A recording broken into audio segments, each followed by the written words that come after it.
Super. Bonsoir à toutes et à tous. Je suis très content d'être là ce soir. Je vais vous parler de débugger un composant React Legacy en approchant avec un cas pratique, en prenant un petit exemple et en faisant un peu l'histoire de ce bug.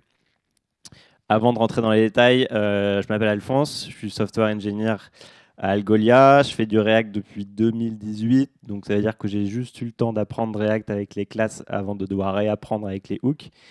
Et à Algolia, j'ai fait majoritairement du front pendant très longtemps. Sur les derniers mois, je fais un peu plus de back, un peu moins de front. Mais comme mon équipe own une petite partie de code front-end, j'ai toujours un œil dessus. Et donc, occasionnellement, semi-régulièrement, on va dire, je prends quand même des tickets front. Et notamment des tickets de bugs, donc quand il y en a besoin.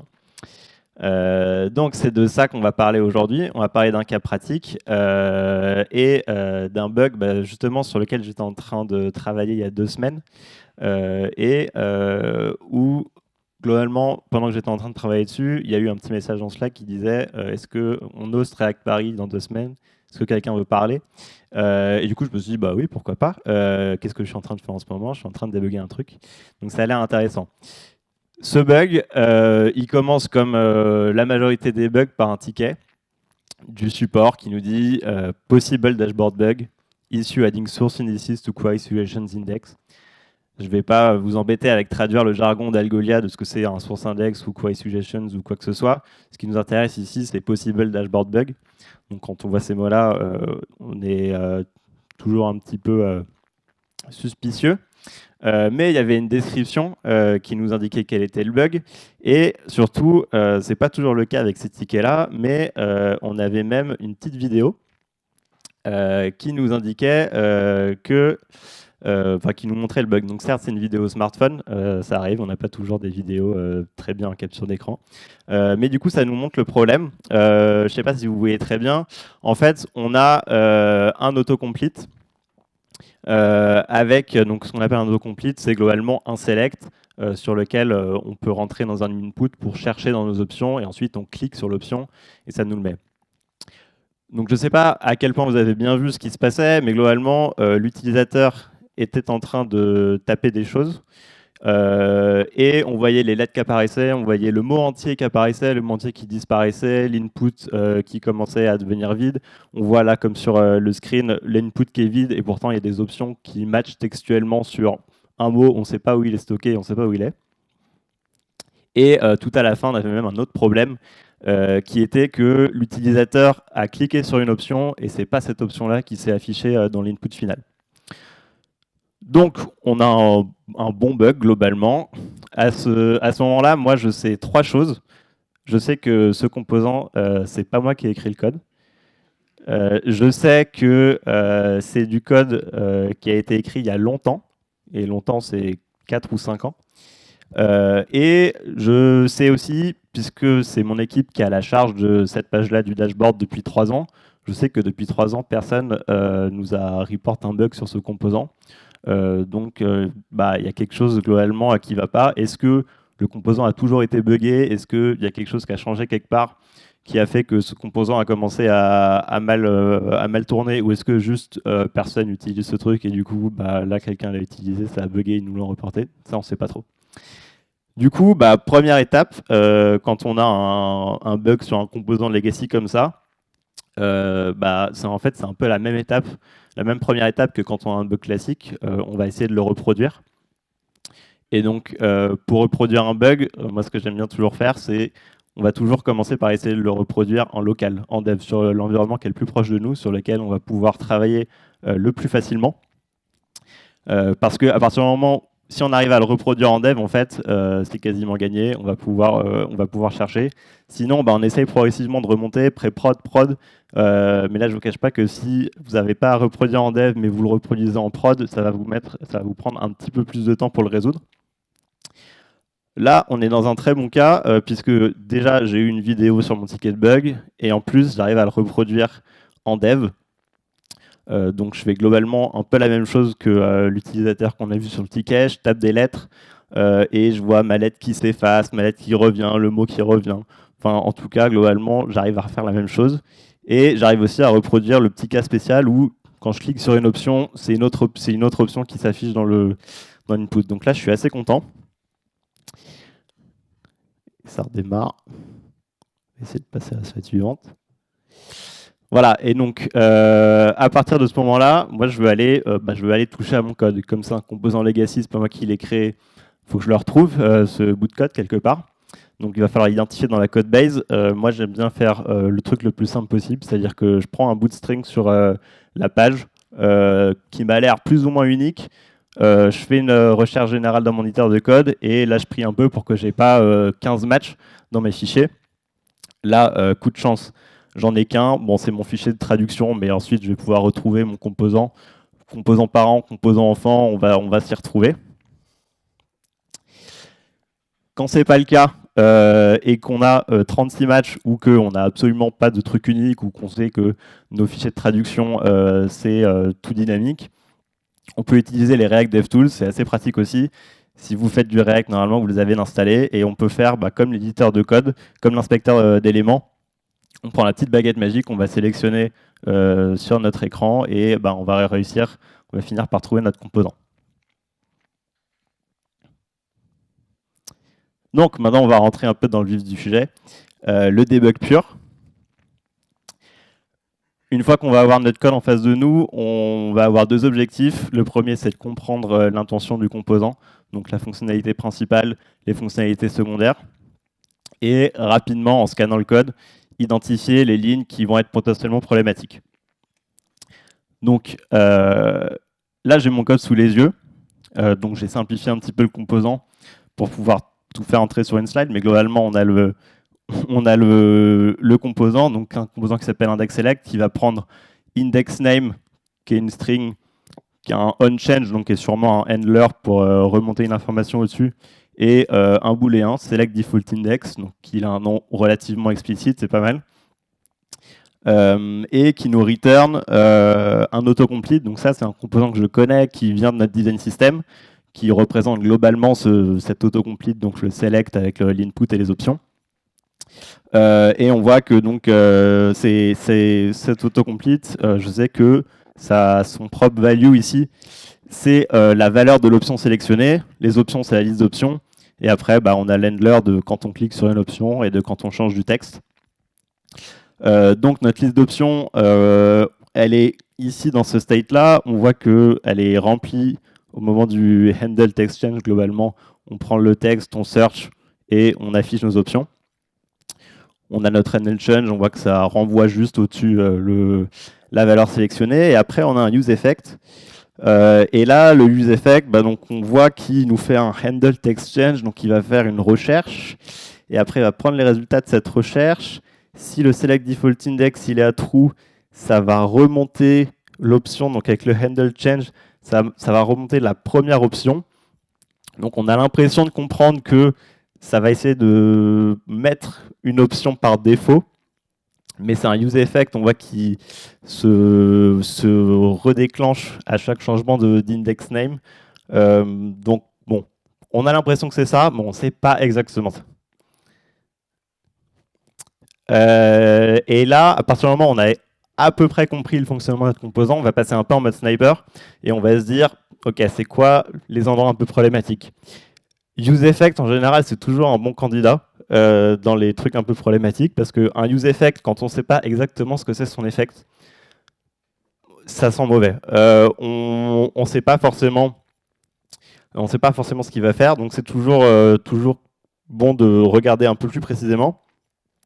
Select default index, c'est pareil. En fait, pourquoi est-ce que je le marque là? Parce que le nom est assez explicite et pourtant, on n'arrive pas forcément à savoir si ça fait bien ce qu'on avait anticipé que ça ferait. Donc pareil, il faut regarder. Option 0, pourquoi est-ce que ça m'intéresse? Parce que option, c'est une liste dynamique qui nous vient de la search. Et là, on prend le premier résultat. Donc on fait une hypothèse que forcément, le premier résultat, ça va toujours être le truc qui nous intéresse. Le problème, c'est que search, ça se trouve, c'est pas nous qui contrôlons ce code-là. Donc en fait, on n'a pas forcément... on ne sait pas forcément que la première option, ça va nous intéresser. s'il y a un bug ou quoi que ce soit, ça peut nous poser problème. Et enfin, la dernière chose, on voit que notre valeur de l'option sélectionnée, c'est indices value. Sauf que indices value, il vient directement de indices options. Donc à chaque fois qu'indices option, ce truc change. Sauf qu'indices option, il change à chaque fois que le texte change. Donc on veut que notre valeur d'option sélectionnée, ça change à chaque fois que le texte change. Ça sent pas très bon non plus. Donc une fois qu'on a toutes ces intuitions, on va vouloir transformer l'essai. Et du coup, c'est là qu'on va vraiment jouer avec le code et débugger. Là, je suis désolé, c'est pas un talk sur comment est-ce qu'on débug un composant React, donc je ne vais pas rentrer dans tous les détails, mais globalement, ça veut dire faire notre travail de développeur, donc mettre des console logs, mettre des breakpoints, essayer de supprimer du code pour voir ce que ça fait. Par exemple, supprimer le useEffect et voir que ça marche, on ne sait pas, potentiellement. Et du coup, une fois qu'on a ça, on va vouloir identifier les solutions potentielles. Quand on identifie les solutions, il y a une bonne première question à se poser, c'est quoi la fonctionnalité principale de notre composant qu'on veut rétablir. En l'occurrence, là, je veux que quand je tape dans mon input, ça me cherche correctement dans mes options. Et quand je clique sur une option, ça me l'affiche correctement dans une input. C'est ça ma fonctionnalité. Et une deuxième bonne question, c'est est-ce que c'est critique et est-ce que c'est urgent? Donc, et là, est-ce que notre truc est critique? Est-ce que si mon composant ne marche pas, Algolia est down? Pas forcément. Est-ce que, est-ce que le dashboard est down? Non plus. Est-ce que notre fonctionnalité est down? Pas vraiment. Est-ce que notre sous-fonctionnalité dont dépend le composant ne marche pas? Oui, effectivement. Donc, on n'est pas sur une criticité absolue. Et après, est-ce que c'est urgent? Est-ce qu'il y a 10 000 tickets customers sur ce bug-là? Non. Par contre, effectivement, c'est une fonctionnalité qui est cassée, donc il ne faut pas non plus prendre trop de temps pour la résoudre. Donc c'est un peu urgent. Pourquoi cette question elle est importante? Parce que si vous vous rendez compte que c'est un truc qui est ultra critique et ultra urgent, vous allez peut-être commencer par faire un quick fix et après vous dire bon on essaiera de faire plus tard quelque chose de un peu plus propre, un peu plus bien. Mais si à cette question vous vous dites on peut prendre un petit peu de temps, donc un peu de temps ça ne veut pas dire on va prendre 2 semaines à résoudre le bug, mais si on peut prendre quelques heures ou un jour ou peut-être 2 jours pour poser les bonnes questions et se demander comment ça marche et qu'est-ce qu'on veut faire, c'est toujours bien d'avoir quelque chose de propre à la fin. Et donc, une fois que je m'étais posé cette question, et que j'avais un peu fait mon travail de débugger, moi j'étais arrivé avec 2 solutions, qui étaient la première, j'essaye de garder toute la logique initiale où j'avais mon index par défaut sélectionné, quitte à introduire plus de complexité, parce qu'on a bien vu que là, c'était géré avec un useEffect. Potentiellement, il faut rajouter un state pour enlever ce useEffect. Potentiellement, il faut aller voir ce que font les composants enfants, les composants parents. Donc, il y a potentiellement un peu plus de complexité. Ou une deuxième option qui était, on simplifie au maximum, c'est-à-dire qu'on garde que la fonctionnalité principale qu'on veut rétablir, qui nous intéresse, qui est je tape, ça me cherche des trucs, je clique, ça me sélectionne. Et mais du coup, ça veut dire qu'on supprime la fonctionnalité secondaire. Moi, je suis parti sur la deuxième option. Je ne l'ai pas choisi comme ça. Je choisis parce que, bon, évidemment, j'aimais bien le fait que ça simplifiait, mais j'ai aussi fait le travail de chercher est-ce que cette fonctionnalité secondaire, elle apporte vraiment de la valeur ou est-ce qu'elle est utilisée pour de vrai? Est-ce que c'est absolu? Est-ce que c'est grave si on la supprime? Et j'en suis arrivé à choisir cette solution. Donc, je vous la fais assez rapidement, mais j'ai effectivement globalement sélectionné tous les useEffects et appuyé sur Backspace, et ça a très bien marché. J'ai aussi, du coup, je me suis un peu penché sur ce truc de l'indices value qui dépendait des options et du coup qui était rechargé à chaque fois. J'ai supprimé ça aussi. Et du coup, pour simplifier la chose, j'ai dit quand même, en fait, mon option qui est sélectionnée, ce serait quand même assez intéressant de l'avoir dans un state au niveau de mon composant. Donc, j'ai fait ça. J'ai fait un useState où j'ai mon index value. Et quand j'ai mon onChange qui est trigger, je fais un set index value. Et comme ça, mon autocomplete, il sait vraiment quelle est la valeur de mon option sélectionnée. J'ai gardé le onChange pour remonter la valeur au-dessus. Et j'ai rajouté ce handle text change pour que quand on sélectionne une option, ça nous précharge la liste des résultats pour que si on refocus notre input, on n'ait pas la liste des résultats des 3 caractères qu'on avait tapés avant, mais qu'on l'ait bien pour toute l'option qu'on a sélectionnée. Et c'est assez simple, mais au final, ça marche très bien. On a notre autocomplete où on peut taper des trucs, ça répond, on peut sélectionner, on peut blur, on peut refocus et sélectionner notre option.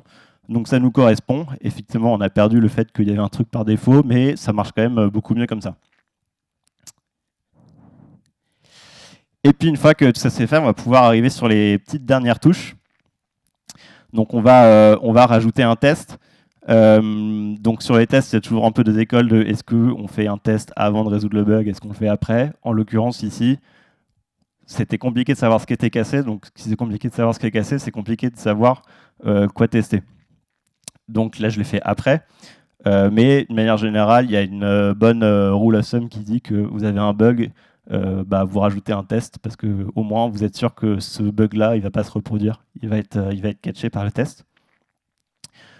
Ça peut être une bonne pratique de rajouter un commentaire de documentation au-dessus du composant, mais il faut que ça soit vraiment utile. Là, pour le coup, j'ai simplifié le composant au maximum.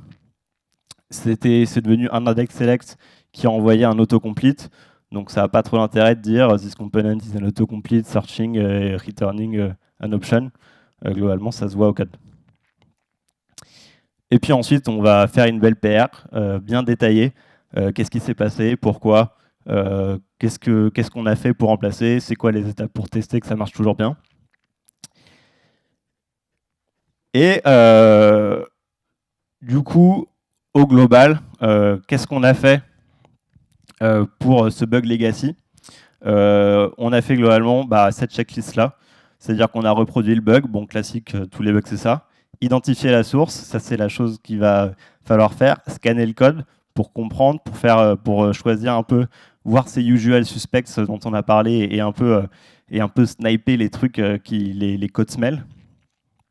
Résoudre le bug, bon, ça c'est facile à dire. Parfois, ça peut prendre plus de temps qu'on ne le veuille. On teste et on documente. Je vous laisse sur ce petit résumé proposé par ChatGPT qui essaye, on va lui dire ça. Je vous remercie beaucoup de m'avoir écouté. N'hésitez pas si vous avez des questions.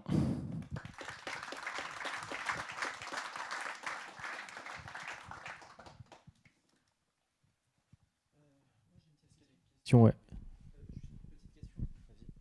Dans tes captures d'écran, tu as montré quand tu avais ouvert. Pardon.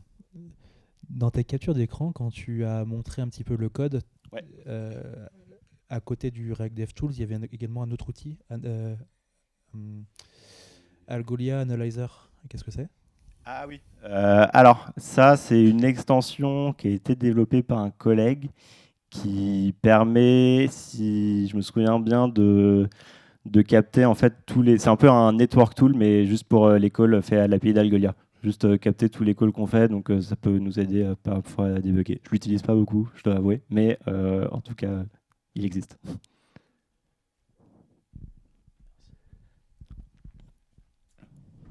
Ouais, j'ai une question. J'ai vu que tu as choisi la solution qui était de supprimer une fonctionnalité secondaire à cette barre de recherche. Est-ce qu'il n'y a pas un moment où tu dois éventuellement demander à ton PM si éventuellement la feature vaut le coup d'être conservée ou pas? Ouais, non, complètement, c'est des choses qui peuvent arriver. En l'occurrence, là, je ne l'ai pas fait parce que c'est du code que moi je maintiens depuis un bon moment et du coup j'ai pas mal discuté déjà avec le PM au fur et à mesure des mois et des années sur telle ou telle fonctionnalité et je sais qu'il me fait assez confiance sur les décisions que je prends.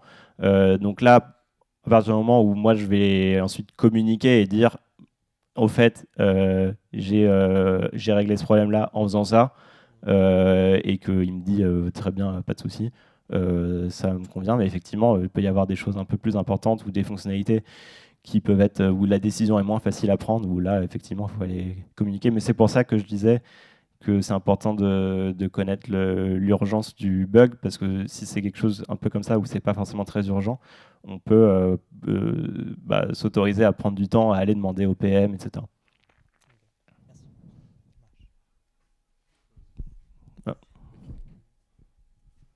Vous avez pensé à faire des tests unitaires pour ce composant, ou s'il y avait déjà des tests unitaires pour le composant legacy avant? Ouais, il y avait un test qui existait qui marchait. Il vérifiait. En fait, il testait quelque chose, mais il testait pas vraiment quelque chose. Moi, je ne saurais plus exactement dire ce qu'il faisait. En tout cas, il y en avait un qui a pas réussi qui marchait pas, hein, tout simplement, ce test pour ce bug-là. Du coup, j'ai rajouté plusieurs tests. Là, c'est un exemple que j'ai un peu simplifié, mais globalement, notamment un pour vérifier que globalement, l'option qu'on choisit, c'est bien l'option qui finit dans l'input. Et oui, je crois qu'en tout, j'ai rajouté 3 tests en plus. Voilà.